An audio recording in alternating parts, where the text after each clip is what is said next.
우리가 어떤 일을 처음 시작한, 최초로 시작한 사람, 뭐 그런 어떤 단체를 가리켜서 원조라고 하죠. 원조. 또 시조라고도 하기도 하는데, 특별히 우리가 식당을 이렇게 다니다 보면은 자기네 식당이 이런 맛을 내는 데 있어서는 처음 시작했다 하는 것을 드러내려고 거기다가 이제 할머니 사진 같은 거 이렇게 붙여놓고, 뭐 할매 순댓국, 또 무슨 할매 김밥, 할매 떡볶이 이렇게 하죠. 그럼 또 그 옆 가게에는 우리는 요보다 더 먼저 됐다 해서 앞에다가 또 수식어를 또 하나 붙이죠. 원조, 뭐 이렇게 원조 할매 뭐 이런 식으로 이 원조라는 표현들을 많이 쓰는데, 원조는 처음 시작됐다를 말하죠. 우리 죄도 처음 시작되는 그런 죄가 있어요. 최초의 죄가 있는데 그거를 가리켜서 우리가 원죄라고 이렇게 말합니다. 원죄. 오늘은 이 최초의 죄인 원죄에 대해서 함께 은혜를 나누려고 합니다. 원죄에 대해서 이제 자세히 기록한 부분이 오늘 우리가 읽었던 이 말씀입니다. 제가 상당히 긴 말씀을 다 봉독했는데 창세기 2장 15절에서 17절과 그리고 3장 전체가 바로 이 원죄에 대한 그런 말씀입니다. 그래서 오늘 우리가 이 말씀을 통해서 원죄가 과연 무엇인지, 어떤 죄를 말하고 있는 것인지를, 또 그리고 이 원죄를 지으면 어떤 결과가 일어나는 것인지, 그런 부분, 그리고 또 이 원죄를 어떻게 우리가 해결할 것인지, 어떻게 극복할 것인지, 이런 부분들에 대해서 하나님의 말씀을 우리가 은혜로 나누도록 하겠습니다. 먼저 이 원죄는 한마디로 말하면은 처음 지은 사람이 이제 하와와 아담, 이 인류 최초의 시조라고 할 수 있는 그 시조가 먼저 죄를 지은 것입니다. 그래서 죄는 한마디로 요약한다면, 원죄를 한마디로 요약한다면 불순종입니다. 불순종이 바로 죄라 하는 것이죠. 그래서 불순종이라는 것은 하나님의 명령이 있는 것이고, 명령을 안 지키는 것, 불순종하는 것, 바로 이게 죄라 하는 것입니다. 오늘 하나님이 도대체 어떤 명령을 내리셨는지, 그게 바로 2장에 나오는데 2장 15절에서 17절인데 우리가 다시 한번 하나님의 명령을 읽도록 하겠습니다. 15절에서 2장 15절 17절 한 목소리로 읽겠습니다. 여호와 하나님이 그 사람을 이끌어 에덴 동산에 두어 그것을 경작하며 지키게 하시고, 여호와 하나님이 그 사람에게 명하여 이르시되, 동산 각종 나무의 열매는 네가 임의로 먹되 선악을 알게 하는 나무의 열매는 먹지 말라. 네가 먹는 날에는 반드시 죽으리라 하시니라. 하나님의 명령은 짧게 요약한다면 선악과죠. 여러분 들어본 선악과를 먹으면 안 된다. 선악을 알게 하는 나무의 과실, 열매를 먹으면 안 된다. 이것이 하나님의 명령이에요. 먹으면 죽는다 하는 게 하나님의 명령이죠. 죽으니까 먹지 말라 하는 것인데, 이 에덴 동산에는 많은 열매들이 있었습니다. 많은 각종 실과들이 있었고, 그 중에는 동산 중앙에는 두 그루의 나무가 있었습니다. 생명나무가 있고 선악을 알게 하는 나무 두 나무가 특별히 있어요. 근데 하나님께서는 생명나무 열매는 먹으라는 것입니다. 마음껏 먹으라는 것입니다. 생명을 누리고 마음껏 먹으라는 것이죠. 그런데 그 옆에 있는 선과 악을 알게 하는 나무의 열매만큼은 먹지 말라. 딱 한 가지를 금하신 것이죠. 그래서 하나님이 가혹한 명령을 내리신 것이 아니라 다 주신 것입니다. 다 생명까지도 주시고 모든 것을 다 풍성히 주시되 한 가지를 제한을 하신 것이죠. 선과 악을 알게 하는 나무의 열매는 먹지 말라. 왜 그런 명령을 내리셨을까? 그것도 먹으라고 했으면 얼마나 좋았을까 이렇게 생각할 수도 있어요. 그런데 거기에는 이유가 있습니다. 첫째는 하나님과 사람은 좀 차이가 있다는 것입니다. 하나님의 형상대로 사람이 만들어졌지만 한 가지 차이는 무엇입니까? 하나님은 만드신 분이고 사람은 지음받은 존재예요. 그러니까 하나님은 창조자이시고 사람은 창조를 당한 피조물이라는 것이죠. 이것만큼은 알고 있어라 하는 것입니다. 만약에 이것까지도 잊어버리면 하나님과 동등되게 자꾸 생각하려고 하지요. 근데 하나님이 그러면 안 된다는 것입니다. 피조물은 피조물로서의 그 위치만큼은 알라 하는 뜻에서 첫째는 이런 제한을 한 가지를 딱 두신 것이죠. 근데 혹자는 이것마저도 왜 그렇게 했냐고 따지는 그런 사람들도 있는데 그것은 이미 벌써 기본이 안 된 거라고 저는 생각해요. 우리가 그렇잖아요. 여러분 부모님에게 따지고 부모님을 무시하고 원망하는 사람들을 세상 사람들은 뭐라고 합니까? 그는 아주 이 도를 모르는 폐륜하라라고 그렇게 이야기합니다. 그것은 부모님은 나를 낳아주셨기 때문에 그런 것입니다. 어떤 부모님이 어떤 분일지라도 나를 낳으셨기 때문에 낳아주셨기 때문에 그분은 존경의 대상이 되는 것이고 그런 것이죠. 마찬가지입니다. 인간은 하나님의 지음받은 존재이기 때문에 어떤 경우에도 나를 지으신 그 하나님께는 내가 경외하는 마음을 가져야 된다는 것은 당연한 도리인 것이죠. 그래서 이것에 대해서 불평하거나 원망하고 왜 그것마저도 못 먹겠냐고 따진다면 이건 이미 도를 완전히 넘어선 것이죠. 두 번째는 이 선과 악을 알게 하는 나무라는 이름을 우리가 생각해 보면 선악을 알게 한다 하는 것인데 선악을 아는 것이 뭐 나쁠 게 있냐 그걸 잘 알면 좋지 않느냐라고 생각할 수 있겠지만은 그것이 결국은 사람에게 이 자유를 지나친 자유를 갖게 하고 자율성이 극대화되게 되고 그래서 결국은 하나님과 이렇게 멀어지려는 하나님과의 관계를 끊으려고 할 수 있는 그런 상황이 나올 수 있다 하는 것입니다. 여러분 이 자유라는 것 자유의지를 하나님이 주셨지만은 자유를 극대화하면 하나님으로부터 난 자유하겠다 그럴 수 있는 겁니다. 그렇죠? 인간이 지금 하나님을 모르는 인류들은 어떻습니까? 무한한 과학을 개발해서 하나님과 같이 그게 성경에 나오는 바벨탑과 비슷한 것 아니겠습니까? 끝까지 올라가 보려고 하는 인간의 그 능력을 무한대로 한번 발휘해보자. 감히 하나님이 만드신 이 자연까지 우리가 다 정복해보자 하는 이러한 태도를 가질 수가 있는 것입니다. 하나님이 그렇게 되면 결국 누구만 불행해지냐면 인간만 불행해지는 것입니다. 그래서 하나님으로부터 벗어나려고 하는 순간 인간은 모든 것을 잃게 되어 있습니다. 하나님은 그것을 아시기 때문에 이 선과 악을 알게 하는 나무의 열매는 안 먹는 게 좋다는 것이나 안 먹는 게 인류를 위해서 인간을 위해서 좋다는 것입니다. 하나님과의 계속 신뢰의 관계를 유지할 수 있어야 되는데 그게 깨질 것을 하나님은 미리 아시고 걱정하셨기 때문에 그거는 먹지 말라. 먹으면 너희들이 손해다. 그러니까 하나님이 우리가 손해를 볼 걸 아시고 그렇게 하지 말라고 그런 뜻에서 선과 악을 알게 하는 이 나무의 열매만큼은 제한을 두신 것이죠. 금지하신 것이죠. 그래서 그 자체도 깊이 우리가 묵상하고 생각해 본다면 이것이 하나님의 은혜요 하나님의 사랑이라 하는 것이죠. 그런데 그럼에도 불구하고 아담과 하와가 이 열매를 따먹은 것이죠.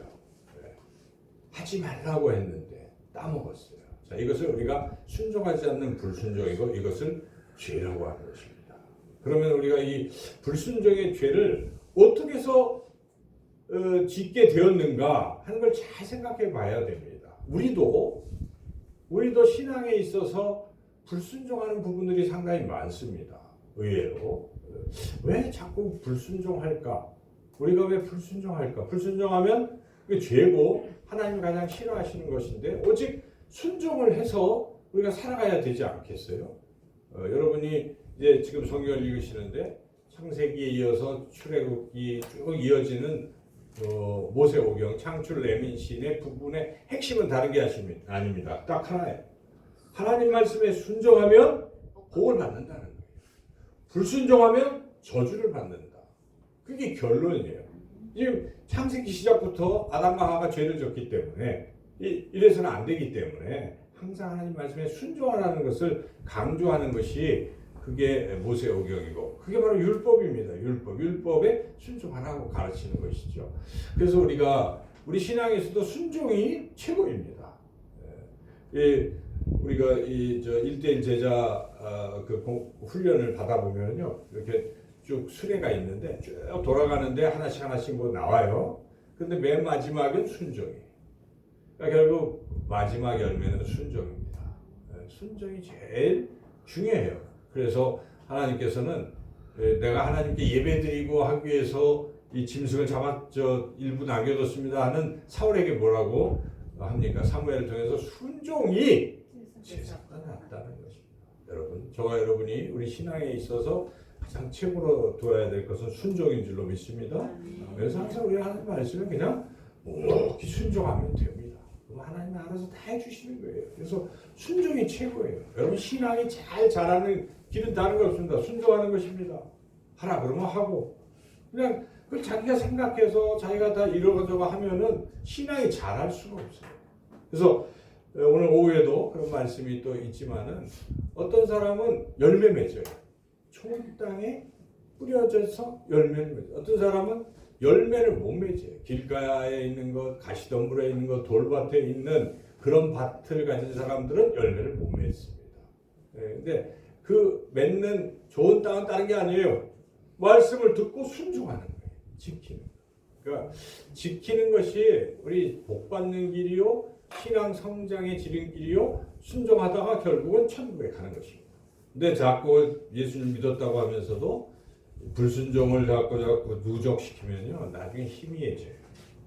신앙도 희미해져요. 그럼 내가 믿음이 있는지 없는지도 자신도 모르게 된다는 것이죠. 그래서 순종이 중요한데 오늘 이 말씀을 통해서 어떻게 해서 이렇게 불순종하게 되었을까? 그 과정을 찬찬히 들어보는 게 굉장히 중요해요. 우리도 그런 과정을 겪고 있을지 모릅니다. 결국은 불순종을 딱 했는데 그걸 보면은 첫 번째 단계 몇 단계가 있는데 그 단계를 그냥 막 넘어갔기 때문에 불순종에 간 겁니다. 자, 오늘 말씀을 찬찬히 들어보면 첫째는 유혹으로부터 시작됩니다.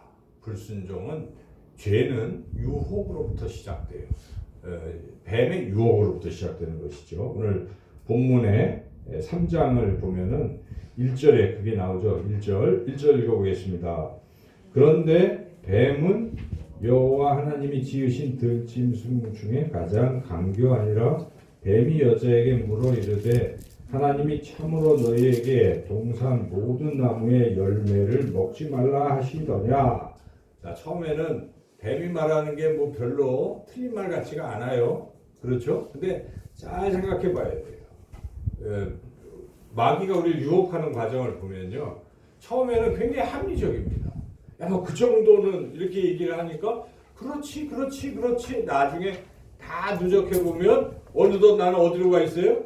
불순종의 자리에 가 버리는 거예요. 그래서 그때 허용을 하지 말아야 될 순간들이 있는데 우리가 처음에 들을 때는 우리 생각을 너무 합리적으로 자꾸 받아들이면 안 돼요. 그래서 여러분 딱 끊을 때는 다른 게 아닙니다. 내 생각이 아니라 말씀이 그렇게 되어 있지 않다 그러면 어떻게 해야 돼요? 안 된다고 끊을 수 있어요. 그래야 시작이 잘 되는 것인데 자, 뱀이 접근하는 걸 보면은 아주 그럴듯하게 하죠. 그러나 잘 생각해 보면 한점이 있어요.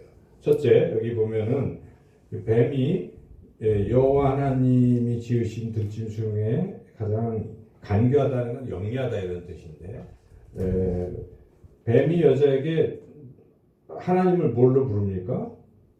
뱀이 여자에게 이르되 하나님이 그냥 하나님이라고 불러요. 근데 하나님은 그 위에는 여호와 하나님이라고 돼 있죠. 요 미묘한 차이를 우리가 잘 못 느낄 수가 있는데 여호와 하나님과 하나님은 달라요. 여호와 하나님은 야훼 뭐 이렇게 돼 원어에 보면 그다음에 하나님은 엘로힘 뭐 이렇게 돼 있는 거예요. 근데 이 용어가 굉장히 차이가 있어요. 뜻에 보면은 여호와 하나님은 바로 이 인간과 약속을 하신 하나님, 인간을 만드셨지만 인간과 관계를 맺으시고 약속을 하시고 반드시 지키시고 하는 그러한 하나님이라는 뜻이고, 그냥 엘로힘의 하나님은 그냥 창조하셨던 하나님이에요. 다 같은 하나님 같지만 창조주 하나님은 그냥 만물을 지으신 위대하시고 높은 전능하신 분으로만 느껴질 수도 있어요. 하나님은.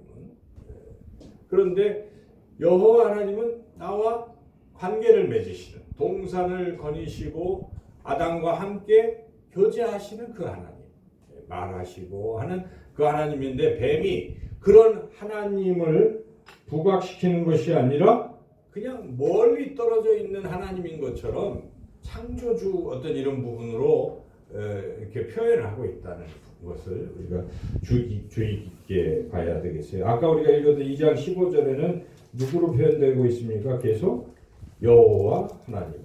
16절도 2장 16절도 여호와 하나님이, 이렇게 여호와 하나님으로 계속 했는데, 지금 뱀이 용어를 뭘로 바꿨어요? 하나님으로 바꿈으로써 일단 하나님과 이 하와를 좀 멀리 떨어뜨리려고 하는 듯한 이런 시도를 하고 있는 것이고, 그 다음에 하나님을 불평하게 만들려고 하고 있어요. 하나님은 다 주셨잖아요. 딱 하나만 금지했는데 뭐라고 질문을 뚝 던집니까? 하나님이 동산의 모든 나무의 열매를 먹지 말라고 하더냐? 이런 식으로 하나님을 이렇게 나쁜 하나님, 멀리 있는 하나님처럼 표현하면서 접근하는 것입니다. 마귀가 그렇게 하는 거예요. 야, 하나님 정말 살아계시냐? 너 처지를 봐라. 하나님 과연 널 사랑하시는 줄 아느냐? 하나님 널 도와주셨느냐? 이런 식으로 하나님을 별로 좋지 않게 평을 하면서 마귀는 우리에게 접근하고 있다는 것이죠. 그래서 우리가 이런 부분을 지혜롭게 잘 분별할 수가 있어야 되죠. 그리고 이제 이어서 하는 말, 그렇죠. 그렇게 이 사탄은 유혹을 이제 그렇게 하고 있기 때문에 우리는 사탄과의 싸움 속에서 살고 있는 거예요. 사탄이 없는 게 아닙니다. 마지막 때까지는 우리는 영적 전쟁을 하고 지금 있는 것입니다. 성경에 보면 마귀는 우는 사자와 같이 두루 삼킨 자를 찾고 있다, 이렇게 말씀을 하고 있어요. 지금도 보이지는 않지만 사탄이 우리를 유혹하고 있어요. 매일매일 유혹해요. 사탄의 유혹은 다른 게 아니라 핵심은 하나님으로부터 멀리 떨어지게 하는 거예요. 뭐 때로는 사탄을 어떻게 유혹하면 달콤하게, 하나님과 너 떨어지기만 하면 내가 너에게 금은보화를 다 줄게, 너 성공하게 해줄게, 그렇게 할 수도 있어요. 그래서 그걸 택하는 사람들도 있겠죠. 근데 그것은 결국 영원한 멸망의 길로 가는 거죠. 그래서 그렇게 사탄은 달콤하게 우리를 유혹한다 하는 것이죠. 그럴 때 우리는 다른 게 아니라 방법은 대적해, 물러가라. 여러분이 마음속으로도 기도해, 사탄아 물러가라, 사탄아 물러가라, 예수 그리스도의 이름으로 명하니 사탄아 물러갈지어다, 이렇게 기도하시고 자꾸 쫓아야. 그러면 쫓으면 가게 돼 있어요. 예수 이름에 권능이 있기 때문에 쫓으면 가는데 안 쫓는 거예요. 자기 스스로 좋은 것 같아요. 지금 하와도 처음부터 딱 쫓아보냈으면 아무 일도 안 일어났을 텐데 그냥 안 쫓고 계속 대화를 나누고 있잖아요. 그러면서 자기도 말려 들어가고 있습니다. 자, 어떻게 말려 들어가느냐? 두 번째, 자기도 하나님을 불평하기 시작한다는 것입니다. 그러니까 죄는 하나님에 대한 불만으로부터 또 커지고 시작된다, 이거 우리가 알 수가 있는데, 2절에 하와의 그 불만이 어떻게 드러나는지 한번 읽어보겠습니다. 여자가 뱀에게 말하되 동산나무의 열매를 우리가 먹을 수 있으나 동산 중앙에 있는 나무 열매는 하나님의 말씀에 너희는 먹지도 말고 만지지도 말라, 너희가 죽을까 하노라 하셨느니라. 여기에 보면은 여호와 하나님이라고 표현 안 하고 역시 하와도 하나님의 말씀을 이렇게 하나님으로 표현하고 있다는 거예요. 이것은 그 전까지만 해도 여호와 하나님으로 생각했던 하와가 뱀의 말을 듣고 뭘 하나님으로 그냥 부르고 있다는 것입니다. 하나님을 좀 멀리 떨어지게 생각하고 있고, 그러다 보니까 하나님은 그냥 먹지 마라. 먹으면 죽는다. 이 말밖에 안 하셨잖아요. 아까 17절에 보면은 나무의 열매는 먹지 말라. 먹는 날에는 죽을다 이렇게 했는데 지금 막 이걸 바꾸죠. 뭘로 바꿉니까? 먹지도 말고 만지지도 말라. 뭐 이렇게 얘기합니다. 그리고 죽을까 하노라 이런 표현들이 있죠. 자, 이 부분은 지금 하와는 불만이 있는 거예요. 그거를 만지기만 해도 죽을 수도 있다. 이런 식으로 왜곡하는 것입니다. 하나님은 먹지만 말라고 했는데 만져도 죽을 정도로 하나님이 굉장히 가혹하고 뭐 이런 하나님이다 하는 식으로 은근히 이 뱀의 그런 부추김에 동조하고 있는 것입니다. 어느덧 하와도 같이 동조해서 하나님에 대한 이런 불만이 조금 시작이 된 것입니다. 이때가 위험합니다. 우리 신앙에서도 하나님께 불순종하는 그 단계가 뱀의 주변에 사람들의 말을 듣고 유혹에서 자꾸 이렇게 하나님을 좀 좋지 않게 여기는 듯한 이런 상태로 빠지는 거예요. 그래서 굉장히 위험해지는 것입니다. 그래서 성경에 보면 하나님에 대해 우리가 뭐라고 하라고 사도 바울은 강력히 권면합니까? 범사에 감사하라. 이는 너희를 향하신 하나님의 뜻이니라 하잖아요. 그러니까 범사라는 말의 주의에 범사는 모든 일에 감사. 그러니까 잘 될 때도 감사, 잘못됐을 때도 감사. 내가 생각하기엔 잘못됐지만 그게 하나님 보시기에는 날 잘되게 하시기 위한 과정인데 자꾸 불평하고 불만하는 사람들은 그거를 나쁘게 자꾸 생각한다 하는 것이죠. 자, 이렇게 되면은 결국은 나중에 하나님 말씀을 듣기는커녕 불순종하게 되겠죠. 당연하죠. 감사한 마음이 사라졌고 불평을 하는데 그분의 말을 듣겠습니까? 여러분 대인관계에서도 나한테 잘해주던 분에 대해서 내가 그 말 잘 듣고 이렇게 지냈다가 그 사람에 대해서 불평불만하면 그 사람이 뭐 충고하고 그럼 듣습니까? 안 들어요. 그죠? 이렇게 되는 거예요. 그래서 뱀은 아주 고도의 전략을 세운 것입니다. 불평불만하게 만든다는 것입니다. 그래서 우리 신앙이 이 불순종으로 가지 않으려면 좋은 게 하나 있어요. 감사를 체질화해야 돼요. 여러분 그냥 감사하다고 말하세요. 하나님께. 내 생각에 좀 몰라도 그냥 감사합니다. 하나님. 그리고 기도도 감사합니다. 하나님 주셔도 감사하고 취하셔도 감사하고 내가 장미꽃을 주셔도 감사하고 장미꽃에 가시를 주셔도 감사하고 여러분 그렇게 한번 해보세요. 하나님 그저 감사합니다. 하나님 감사. 감사는요 표현하는 방법이 있어요. 찬양으로 표현할 것입니다. 찬양하는 사람이 하나님에 대한 불평이 생기겠습니까, 여러분? 하나님 찬양 자체는 하나님 높이고 있는 행위인데 거기에 어떻게 불평이 들어갈 수 있어요? 그러니까 찬양하는 거예요. 어떤 상황에서 그래서 여러분 고난이 와도 찬송가 부르는 사람들 멋진 사람들이에요. 안 그렇습니까? 신앙에서 힘들어도 가게를 막 하는 분들 막 힘들고 어려워 보여도 찬양을 틀어놓고 즐겁게 몸이 아픈 사람도 병상에서 찬양 틀어놓고 있잖아요. 그럼 감사가 있으면 치유도 돼요 사실. 그리고 어떤 일도 역전되는 거예요. 감사하면. 감사하는 마음에 모든 일들이 변화가 돼요. 그래서 감사가 굉장히 중요한 부분인데 이 지금 불평으로 서서히 불순종으로 향해 가고 있다는 것을 우리는 지금 느끼고 있습니다. 세 번째 뱀의 이 전략은 무엇입니까? 이 아주 결정타는 말씀을 싹 바꾼다는 것입니다. 왜곡시키는 거예요. 말씀을. 그래서 여기 한번 읽어보겠습니다. 말씀을 어떻게 바꾸는지 뱀이 이제 3절 4절 한번 읽어보겠습니다. 뱀이 여자에게 이르되 너희가 결코 죽지 아니하리라. 자 이렇게 하나님은 정령 죽는다 이렇게 하셨는데 죽지 아니하리라 확 바꿨어요. 근데 이 바꾸게 되는 계기에 하와도 일조를 했어요. 하와도 먼저 바꿨어요. 자기가 슬쩍 먹지만 말라는 만지지도 말라는 등 추가를 하면서 그래서 우리가 이 하나님의 말씀을 갖고 이렇게 바꾸는 일들은 나쁜 거예요. 불순종으로 가게 됩니다. 그래서 하나님의 말씀을 우리가 이 바꾸는 것은 교만해지고 하나님을 좀 우습게 알아서 바꾸는 거예요. 이 성경을 읽을 때도 하나님을 경외하는 사람들이 읽는 태도가 달라요.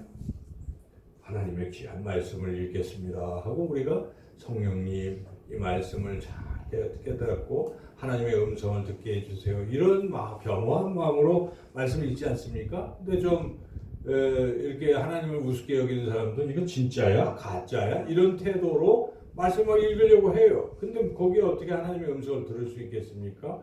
그러니까 하나님의 말씀에 대한 이 태도가 멸시하거나 이렇게 해서 자꾸 말씀을 왜곡시키면 안 된다는 것입니다. 그래서 여러분 하나님 말씀을 우리가 아주 겸허하게 이렇게 듣는 훈련이 굉장히 필요해요. 지금 설교 시간에도 설교를 듣는 분들도 태도가 다양하잖아요. 어떤 분은 하나님 말씀하신다라고 듣는 사람이 있어요. 어떤 사람은 저 목사가 이야기하네 라고 들어요. 둘 중에 하나겠죠. 근데 데살로니가 교인들은 하나님의 말씀을 어떻게 들었습니까? 데살로니가서 2장 13절에 이렇게 말씀하고 있습니다. 이러므로 우리가 하나님께 끊임없이 감사함 너희가 우리에게 들은 바 하나님의 말씀을 받을 때에 사람의 말로 받지 아니하고 하나님의 말씀으로 받음이 진실로 그러하도다. 이 말씀이 또한 너희 믿는 자 가운데 역사하느니라 라고 사도 바울이 데살로니가 교회 교인들 칭찬했어요. 왜 그랬습니까? 바울이 막 전하잖아요, 복음을. 그런데 데살로니가 교인들은 그 듣는 복음을 뭘로 받고 있어요? 바울의 말로 받지 아니하고 하나님의 말씀으로 받으니까 역사가 일어난다는 것입니다. 이게 굉장히 중요한 것이죠. 그래서 우리가 하나님의 말씀을 경외함을 가지고 그렇게 성경을 여러분이 읽으실 때나 설교를 들으실 때나 그렇게 받아들이면 그 삶에 놀라운 역사가 있지만 반대로 가면 어떻게 되겠습니까? 불순종으로 가는 거예요. 그런 말씀은 어떻게 순종하겠어요? 여러분 말씀 자체를 가치를 두지 않고 있는데 순종은커녕 불순종을 너무 당연하게 생각하겠죠. 자, 이제 네 번째 단계는 죄가 불순종으로 가는 것은 이제 교만함으로도 무르익어 간다는 것이죠. 교만이 상당히 문제가 되는 것이죠. 그래서 뱀이 딱 자극하는 그 말이 5절에 나오는데 뭘 자극하냐면 이 하와의 교만함을 자극하고 있는 거예요. 교만함. 교만해지도록 만든다는 것입니다. 5절 읽어보겠습니다. 너희가 그것을 먹는 날에는 너희 눈이 밝아져 하나님과 같이 되어 선악을 알 줄 하나님이 아심이니라. 하나님과 같이 된다는 이 말. 여기까지 딱 가잖아요. 뱀의 전략이. 그래서 이 교만함은 망하는 길입니다. 교만해지는데 하나님과 같은 사람이 하나님 말씀 듣겠습니까? 자기도 하나님인데 안 듣잖아요. 그러니까 하나님 앞에 겸손한 태도가 상당히 중요한 것이죠. 항상 겸손해야 돼요. 신앙인, 기독교인의 특징 세 가지를 어거스틴이 얘기했죠. 뭡니까? 첫째는 겸손, 둘째는 겸손, 셋째도 겸손. 겸손입니다. 기독교인, 그리스도인은 겸손해야 돼요. 누구 앞에서 겸손해야 되니까 하나님 앞에서 겸손해야 돼요. 그래서 하나님 앞에 오면 겸손해야 됩니다. 하나님 말씀 들을 때도 겸손해야 됩니다. 그래서 저는 뭐라고 하면 지적은 못하겠지만 말씀을 들을 때 무릎을 꽉 꼬고 막 듣는다든지 딴 책을 본다든지 이럴 때 저야 제 말을 그렇게 하는 건 상관없겠지만은 그래도 지금은 설교 시간이잖아요. 제가 평소에 얘기하는 때가 아니라 하나님의 말씀을 들고 대신 전하는 시간이기 때문에 하나님 말씀을 선포하는 시간인데 그 시간에 저분이 왜 저럴까 하는 생각을 하게 되는 것이죠. 그래서 여러분 하나님 말씀을 겸손하게 듣고 이렇게 할 때 우리가 불순종으로 가지 않습니다. 그런데 안타깝게도 하와는 교만해져서 결국은 그러니까 이제 원칙도 하고 먹음직도 하고 지혜롭게 탐스럽게 하나님과 같이 될 만하게 보여서 딱 먹고 남편에도 준다는 것이죠. 혹자는 이걸 보면서 이 하와 때문에 아담이 이렇게 괴롭게 됐구나. 여자가 원흉이야. 이렇게 얘기하는데 여러분 어떻게 생각하십니까? 그렇지 않습니다. 왜 그렇습니까? 아담은요 같이 있었어요. 처음부터 끝까지 아담과 하와는 같이 다니고 있는 거예요. 그리고 옆에서 주잖아요. 그러니까 뱀이 유혹할 때 같이 듣고 있었어요.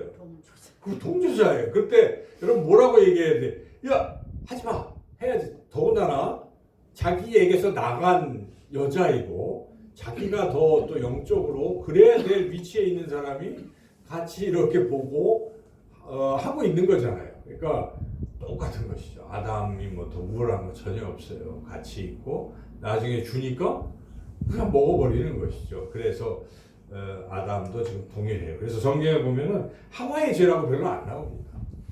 아담의 죄라고 다 그냥 사도 바울은 그냥 한마디로 아담, 대표적으로 아담의 죄다 이렇게 통칭해서 이야기하죠. 그래서 이 죄라는 것을 우리가 쭉 봤어요. 어떻게 죄가 불순종으로까지 이르렀는가 쭉 단계를 여러분들이 다시 한번 기억하시고 내 영적 상태가 지금 어디에 이르렀는지 이거 그때 주의를 해야 돼요. 거기서 벗어나야 돼요. 벗어나야 순종으로 가는 것이지 그냥 내버려 두면 불순종으로 가게 된다 하는 것이죠. 이렇게 이게 죄는 결국 한마디로 말하면 불순종인데 이러한 죄를 짓고 나면 결국 어떻게 되는가? 죄의 결과는 한마디로 말한다면 본인이 자기가 가졌던 좋은 것들을 잃게 된다 하는 것입니다.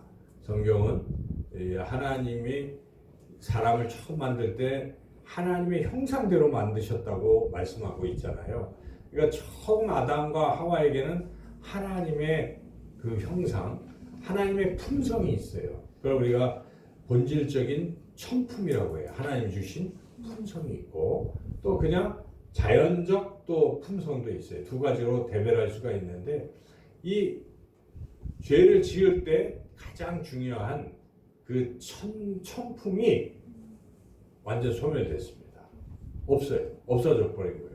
그 천품은 뭐냐면 하나님에 대한 믿음이고 또 하나님에 대한 사랑이고 이웃에 대한 사랑이고 성결 또 의에 대한 열심 이런 것들인데 이게 딱 사라져 버리게 된다는 것입니다.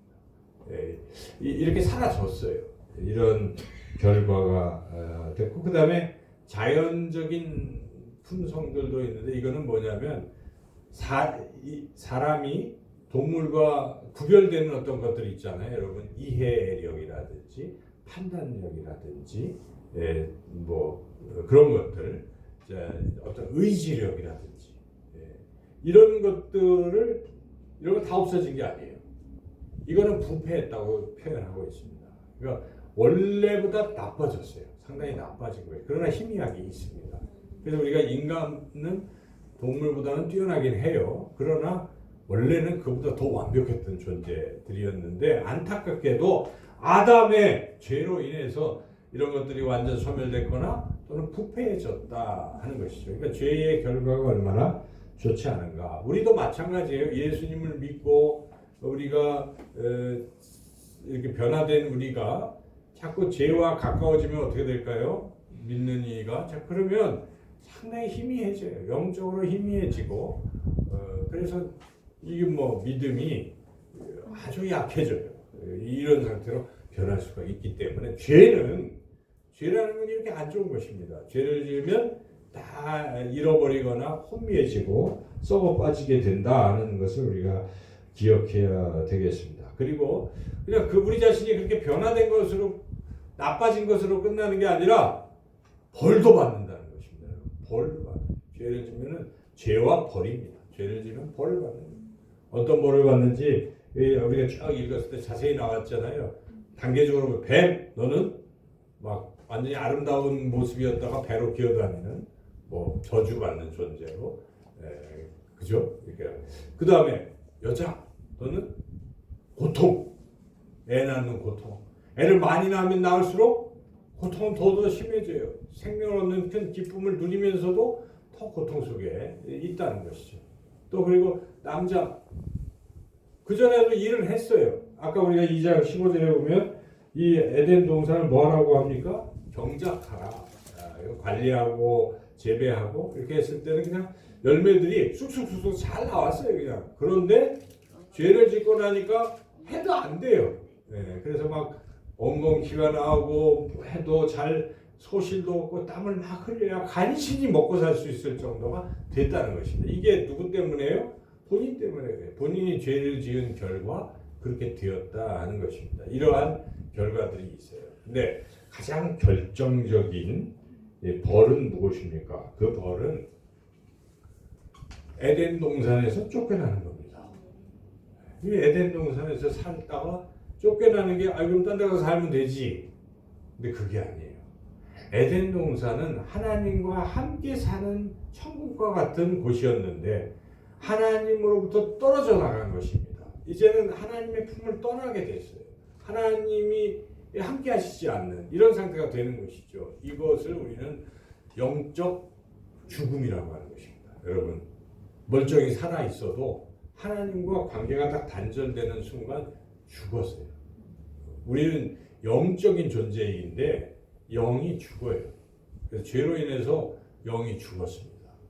그런데 이런 상태에서 다시 영이 살아나는 건 무엇입니까? 거듭나는 것은 무엇입니까? 그것은 예수 그리스도를 통해서 다시 우리가 살아나는 역사가, 거듭나는 역사가 있는 것인데, 그 전까지 인간이 죄를 지면 전부 다 죽음, 하나님과의 관계가 다 끊어지고 믿음도 잃어버렸죠. 하나님에 대한 사랑도 있을 수가 없는 이런 상태가 되어서 그렇게 변화된다. 그러니까 이게 벌이라는 게 참 참혹한 것이죠. 그리고 이것이 또한 벌이 자기로 끝난 게 아니었다는 것입니다. 아담과 하와로만 끝났으면, 당대로 끝났으면 좋겠는데 이게 그 후손들에게 유전이 된 것입니다. 이 원죄가 유전이 됐어요. 그래서 가인과 아벨 낳았잖아요. 셋도 낳았는데 다 그 성향이 그대로 또 가지고 있는 거예요, 원죄. 그러니까 이미 죄를 졌다는 낙인도 같이 찍혀 있는 것뿐만 아니라 품성이 다 타락했으니까 하나님을 경외하는 것도 없어지고, 그리고 또 이런 것도 다 떨어졌으니까 죄를 지을 가능성이 많아요. 그러니까 여러분, 아기가 참 태어나면 예쁘잖아요. 이 애가 무슨 죄가 있을까? 천진난만. 이 원죄가 있다고 하면 그 말이 안 돼라고 해도 안 돼요. 죄가 있는 거예요. 그 아기는 본질적으로 원죄를 가지고 태어난 것입니다. 그래서 그 또 조금 시간이 지나면 죄를 져요. 죄를 지을 성향이 그 안에 부패해 있기 때문에 있는 거예요. 가능성이. 자, 이와 같이 아담 하와의 원죄 때문에 본인들도 그렇게 다 형상도 잃어버리고 했을 뿐만 아니라 후손들까지도 다 이런 결과를 빚어냈다는 거예요. 근데 또 한 가지, 아담과 하와의 죄 때문에 무슨 일이 일어났습니까? 애꿎은 피조물들이 다 어렵게 된 거예요. 피조물들. 그래서 로마서 아까 우리가 보면 여기 보면은 엉겅퀴를 내고, 그 엉겅퀴라는 것이 원래는 하나님이 보시기에 좋았더라 이렇게 말씀하셨기 때문에 굉장히 아름다운 것들이고 아름다운 열매를 맺던 그러한 식물들이 아담의 범죄로 인해서 뭐 이상한 걸 내고 열매도 못 내는 그러한 존재가 되었다는 뜻입니다. 그러니까 결국 아담의 죄 때문에 피조물도 피해를 입었습니다. 피조물도 원래의 형상을 잃어버리게 된 것입니다. 사도 바울은 그것을 로마서 8장 22절에서 이렇게 표현하고 있습니다. 피조물이 다 이제까지 함께 탄식하며 함께 고통을 겪고 있는 것을 우리가 아느니라. 바로 아담의 원죄 때문에 피조물도 피해를 입게 됐다는 것입니다. 그래서 이 원죄가 얼마나 무서운 것인가. 죄 때문에 자기 자신, 그리고 후손, 그리고 피조물까지도 이렇게 영향을 주었다 하는 것이죠. 자, 이런 상태에서 이 죄를 과연 어떻게 극복할 수 있는 것인가? 오늘 본문에서 그것을 시사하고 있습니다. 죄가 어떻게 하나님은 우리 인간이 죄를 지면 벌을 내리시지만은 인간을 너무 사랑하시기 때문에 길을 열어주십니다. 그 가운데서도 길을 열어주시는데 3장 15절 말씀을 우리가 함께 한 목소리로 읽겠습니다. 3장 15절 시작. 내가 너로 여자와 원수가 되게 하고 내 후손도 여자의 후손과 원수가 되게 하리니 여자의 후손은 내 머리를 상하게 할 것이요 너는 그의 발꿈치를 상하게 할 것이니라 하시고. 이것이 원시복음이라고 하는 거예요. 요한복음 3장 16절, 창세기 3장 15절. 그러니까 여기에 여자의 후손이 바로 예수님을 가리킵니다. 예수 그리스도를 예표하고 있어요. 그러니까 예수님께서 이 뱀은 사탄을 상징하는 거고 뱀의 후손이 마귀 사탄이잖아요. 이 사탄의 머리를 진멸하는 거예요. 상하게 하는 거예요. 머리가 진멸되면 끝난 거예요. 그런데 이 뱀은 하면서 뭐 해요? 진멸되면서 발꿈치를 여자의 후손의 발꿈치를 또 문다는 것이죠. 그러니까 최후의 발악을 하는 것인데 그런데 예수님이 십자가의 죽으심으로 진멸했다. 사탄을 진멸했다고 성경에 히브리서에 선포하고 있는데 진멸을 했어요. 그런데 이제 그 진멸의 최종 순간은 예수님이 재림하실 때입니다. 재림하실 때. 그래서 재림하기 전까지는 계속 발꿈치를 무는 거예요. 물고 있지만은 마지막 때에 무저행에 영원히 갇히게 되는 것인데, 이 말씀을 우리가 생각해 보면 우리 그리스도인들도 이런 거예요. 우리는 승리한 것이죠. 예수 그리스도로 인해서 예수의 이름으로 마귀를 대적해서 물리칠 수가 있지만 지금 다 끝난 게 아니라는 거예요. 지금 진행 중이기 때문에 지금 저렇게 진멸되어가는 마귀를 우리가 보고는 있지만은 그 마귀는 계속 그래도 발꿈치를 물고 자꾸 덤벼들고 있기 때문에 우리는 이 하나님 앞에 가는 순간까지 이 영적 순례의 길에서 전쟁을 해야 돼요. 영적 전쟁에. 사순절 왜 하고 있습니까? 사순절 예수님의 그 십자가의 사랑과 은혜를 우리가 기억하고 감사하는 것도 있고요. 이런 거 훈련하는 시간이에요, 사실. 여러분 나오기 얼마나 어렵습니까? 그래도 지난주 4일 동안 많은 분들이 나오시니까요. 너무 감사했어요. 저녁 8시마다 우리 성대 한 반은 나온 것 같아요. 제 느낌에. 이렇게 나오셔가지고 하는 그 길을 제가 신앙의 모습들을 보면서 그래 그렇게 가는 거지. 우리가 쉽지가 않잖아요. 저 천성을 향해 가는 길에. 그런데 우리의 신앙은 훈련을 받아야 돼요. 연단을 받아야 되기 때문에 다른 게 아니라 마귀와의 싸움에서 이기는 훈련을 하는 것입니다. 매일매일 죄의 유혹 앞에서 이겨야 돼요. 안 해야 돼요. 끊어내야 돼요. 또 넘어지지만 이런 반복적인 훈련을 하는 시간들이에요. 어찌 보면 저녁 8시 딱 되면 월요일에서 토요일까지 할 일도 있고 바쁘고 아유 피곤하고 TV 봐야지 또 자야지 이런 순간에도 이기고 나와야 돼요.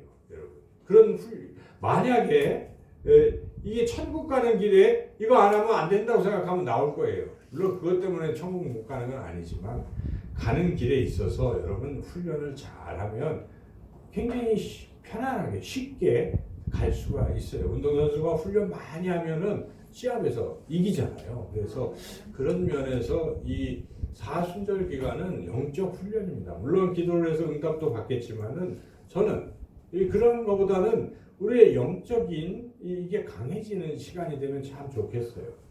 이 40일 동안 이런 마음으로 우리가 마귀와의 싸움에서 승리하고 그렇게 나아가야 되겠습니다. 그래서 이 원시복음의 약속대로 여자의 후손인 예수님께서 십자가에서 마귀를 멸하시고 우리의 죄를 사하시고 우리는 이제 그 지긋지긋하고 나쁜 죄, 원죄에서 벗어나게 되고 죄사함을 받고 우리가 하나님과 에덴 동산 천국으로 다시 우리는 들어가게 되는 것이고 거기서 영생을 누리고 살게 되는 줄로 믿습니다. 아멘. 이 말씀을 유념하시고 이 사순절의 기간에도 죄와의 싸움에서 승리하시는 저와 여러분 모두가 되시기를 주님의 이름으로 축원합니다. 하나님 감사합니다.